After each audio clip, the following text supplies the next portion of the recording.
Welcome to Pallavi TV. మనం చూస్తున్నాం రాష్ట్రంలో 3 రాష్ట్రాల పరిధిలో అటు ఛత్తీస్గఢ్, తెలంగాణ, ఆంధ్రప్రదేశ్ ఈ 3 రాష్ట్రాల పరిధిలో ఉన్నటువంటి మావోయిస్టు ఉద్యమం ఏదైతే ఉందో ఆ మావోయిస్ట్ ఉద్యమం తుది దశకు చేరింది, అంతరించిపోయే దశకు చేరిందని చెప్పవచ్చు. ఇవాళ తెల్లవారుజామున రంపచోడవరం అడవుల్లో, రంపచోడవరం అంటే మనకు మారేడుమిల్లి ఐడియా ఉంటుంది కదా, ఆ మారేడుమిల్లి అడవుల్లో పోలీసులు కూంబింగ్ చేస్తుండగా మావోయిస్టులు ఎదుర్పడడం, కాల్పులు జరగడం, ఈ 2 వర్గాల మధ్య కాల్పులు జరగడం, ఆ కాల్పుల్లో మావోయిస్టు పార్టీ అగ్రనేత, top commander, most wanted Maoist, notorious Maoist Hidma మృతి చెందారు. ఆయనతో పాటు ఆయన భార్య రాజయ్య కూడా మృతి చెందారు. ఈయన హిడ్మా మీద దాదాపు 50 లక్షల రివార్డు ఉంది. అయితే మనకు చలపతిరావు నుంచి మొదలు పెడితే 2025 జనవరి 21న చలపతిరావు ఒడిశా కమిటీ రాష్ట్ర కమిటీ చీఫ్గా ఉన్నటువంటి చలపతిరావు ఎన్కౌంటర్తో మొదలు పెడితే ఇప్పటి వరకు కీలక నాయకులందరూ, మావోయిస్టు పార్టీ కీలక నాయకులందరూ ఒక్కొక్కరుగా హతమవుతూ వస్తూ ఉన్నారు.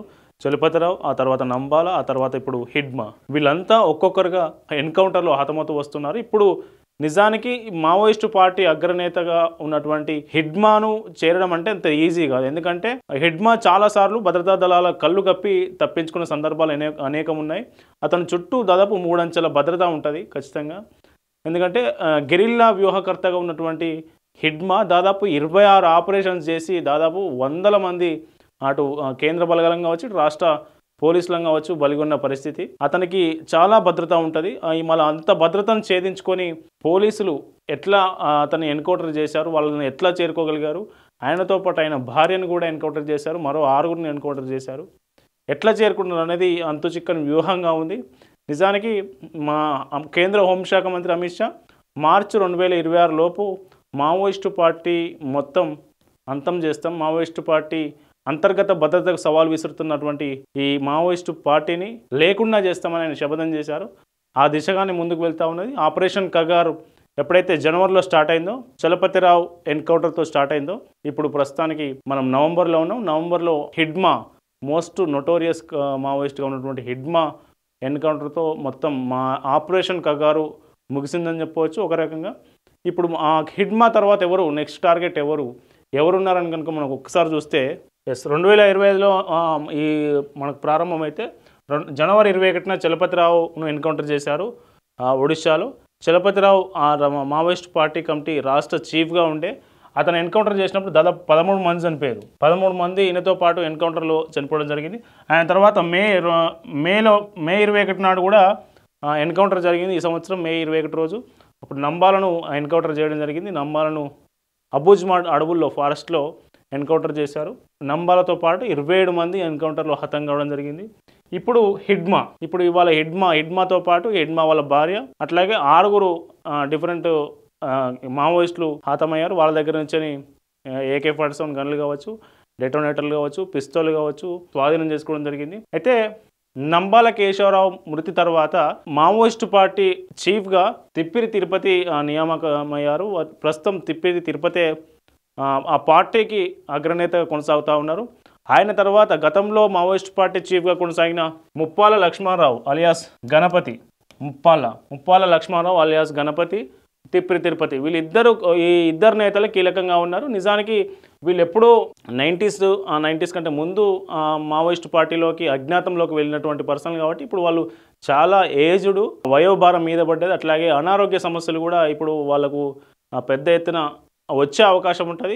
నిజానికి మావోయిస్టు పార్టీలో యంగ్ కమాండర్గా ఉన్నటువంటి హిడ్మానే ఇవాళ ఎన్కౌంటర్ చేశారు. మళ్ళీ వీళ్ళ పరిస్థితి అంటే వీళ్ళు మావోయిస్టు పార్టీని ఎంతవరకు ప్రభావితం చేస్తారు, మావోయిస్టు పార్టీలో ఎంతకాలం వరకు కొనసాగుతారు, వాళ్ళు మావోయిస్టు పార్టీకి పూర్వవైభవం తేగలరా అంటే చెప్పలేని పరిస్థితి. అందుకే భద్రతా దళాల నెక్స్ట్ లిస్ట్లో అటు ముప్పాల లక్ష్మణరావు అలియాస్ గణపతి, అట్లాగే తిప్పిరి తిరుపతి, ఎవరైతే మొన్న నంబాల కేశవరావు తర్వాత బాధ్యతలు తీసుకున్నారో ఆ తిప్పిరి తిరుపతి, వీళ్ళిద్దరు నేతలు కీలకంగా ఉన్నారు.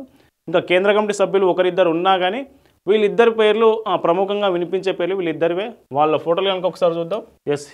హిడ్మా కోయా, ఇతనికి క్యాస్ట్ కోయా, సుక్మా జిల్లాలోని, ఇప్పుడు ఛత్తీస్గఢ్ జిల్లాలోని సుక్మా జిల్లాలో ఒక చిన్న కోయ గూడెం నుంచి వచ్చినటువంటి హిడ్మా దాదాపు మావోయిస్టు పార్టీ ఏదైతే ఉందో మావోయిస్టు పార్టీ కేంద్ర కమిటీలో కూడా అక్కడ వెలుమలు, రెడ్లు, రావులే పై స్థాయిలో కొనసాగే పరిస్థితుల్లో ఒక కోయ బిడ్డ, ఒక కోయకు సంబంధించిన కోయ వర్గానికి సంబంధించిన గిరిజన వర్గానికి సంబంధించిన హిడ్మా ఒక్కడే టాప్ కమాండర్గా ఎదిగి దాదాపు 26 గెరిల్లా వ్యూహకర్తగా పనిచేసి దాడులు చేసినటువంటి పరిస్థితి. ఇతను మరణంతో మావోయిస్టు పార్టీకి పెద్ద దెబ్బ తగిలిందని చెప్పొచ్చు. ఇది భారీ నష్టంగా మావోయిస్టు పార్టీ భావిస్తున్న పరిస్థితి. ఈయన ముప్పాల లక్ష్మణరావు. ఇప్పుడు ఈయన కోసమే వేట. నెక్స్ట్ పోలీసుల వేటలో ఉన్న పర్సన్ ముప్పాల లక్ష్మణరావు, ఈయన తిప్పిరి తిరుపతి. వీళ్ళిద్దరు ప్రస్తుతం మావోయిస్టు పార్టీ చీఫ్గా ఉన్నటువంటి తిప్పిరి తిరుపతి, అట్లాగే ముప్పాల లక్ష్మణరావు. ఈయన గతంలో కూడా పార్టీ చీఫ్గా పనిచేశారు. ఇప్పుడు వీళ్ళిద్దరే కీలక నాయకులుగా ఉన్నారు. మనం చూడొచ్చు ఈ ఫోటోలో. వయోభారం మీద పడి, ఎందుకంటే వీళ్ళు దాదాపు 30-40 ఏళ్ల కింద మావోయిస్టు పార్టీలోకి చేరి అజ్ఞాతంలోకి వెళ్ళారు. ఇప్పుడు వాళ్ళు మావోయిస్టు పార్టీని ఎంతవరకు ప్రభావితం చేస్తారు అనేది కష్టమే. ఎందుకంటే దాదాపు ఆపరేషన్ కగారు మొదలుపెట్టినప్పటి నుంచి ఇప్పటి వరకు ఆయన జరిగిన ఎన్కౌంటర్లలో దాదాపు 430 మంది చనిపోయారు ఈ 2 ఏళ్లలో. అట్లాగే 1500 మంది లొంగిపోయారు.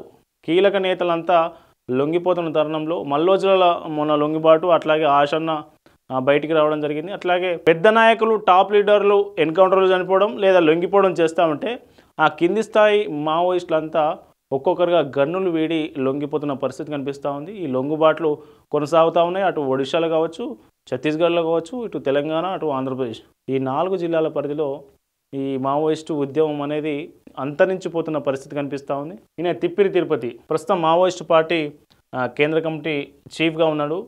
ఇతని ఆధ్వర్యంలో మావోయిస్టు పార్టీ నడుస్తూ ఉంది. ఇతని నేతృత్వంలోనే ఈయననే ఉన్నారు. కాబట్టి పెద్ద టాప్ మోస్ట్ కమాండర్లనే ఎన్కౌంటర్ చేసినటువంటి వాళ్ళ దగ్గరకు రీచ్ అయినటువంటి భద్రతా బలగాలు మళ్ళీ వీళ్ళని పట్టుకోవడం అంత కష్టమేమి కాదు. ఖచ్చితంగా వీళ్ళ దగ్గర కూడా చేరే అవకాశం ఉంది. 1-2 వార్తలు కూడా వినిపిస్తూ ఉన్నాయి. తిప్పిరి తిరుపతి కూడా ఆల్రెడీ పోలీసుల వద్ద లొంగిపోయిండు.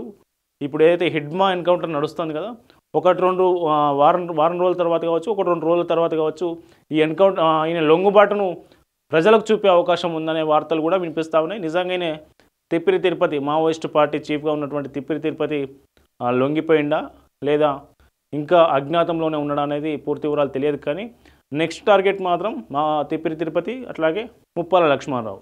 ఇది మొత్తానికి మావోయిస్టు పార్టీ ఈ 10 ఏళ్లలో చాలా కోల్పోయింది.